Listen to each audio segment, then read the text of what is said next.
Јавното комунално предпријатие Дирвен од почетокот на пандемијата и до ден денеска се соочува со проблемот недостиг на работен кадар. Ова го потврди градоначалникот на општина Велес Аце Куцевски. Имаме проблеми да обезбедиме доволни човечки ресурси затоа што е период на годишни одмори и еден дел од вработените на Дервен користат привилегии во наводници затоа што имаат мали деца или се лица со хронични болести. По тој основ не е намален бројот на вработените, но се обидуваме да функционираме во рамките на нормалност. Исто така директорот на ЈКП Дирвен Тони Јовик даде објаснување на ситуацијата и причина за недостиг на работен кадар.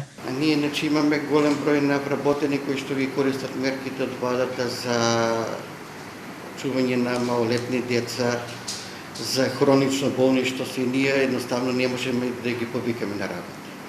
И така околу 34 вработени ни фалат у моментов се уште, од кога е почната пандемијава, се уште не идат на работа. За проектот Смарт езеро Младост работеа затвореници од затворот во Велес и како што велат надлежните, тој момент е за особена пофелба и се надеваат дека ќе продолжи соработката и во иднина.